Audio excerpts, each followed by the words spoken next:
Hello বন্ধুরা, আমি আবার এসে গেছি কাতলা মাছের পেটি নিয়ে।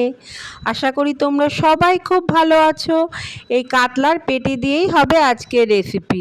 দুটো পেঁয়াজ নিয়েছি, আর পোস্ত, চারমগজ, কাজু ও কাঁচা লঙ্কা। এই সমস্তটা পেস্ট করে নেব এবং টক দই দিয়ে বানাবো। বুঝতেই পারছো তোমরা, হবে দই কাতলা। প্রথমে মাছগুলো ধীরে ধীরে ভেজে নিলাম, ভাজাও হয়ে গিয়েছে। এবার ওই তেলে প্রথমে পেঁয়াজ বাটাটা আমরা যোগ করব। পেঁয়াজ বাটাটা দিয়ে খুব সুন্দর করে কষিয়ে নেব। পেঁয়াজ বাটা দিয়ে কষানো হলে পেঁয়াজের গন্ধটাও চলে যাবে। তারপর চারমগজ, কাজু এবং কাঁচা লঙ্কার পেস্টটা দিয়ে নেড়ে চেড়ে মাছগুলো দিয়ে দিলাম।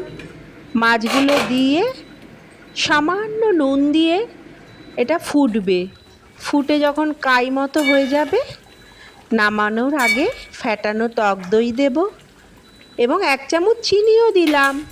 একটু টক মিষ্টি হবে। এই টক মিষ্টি রেসিপিটা ঝরঝরে ভাতে দারুণ লাগে। এইভাবেই তৈরি দই কাতলা আজকের রেসিপি।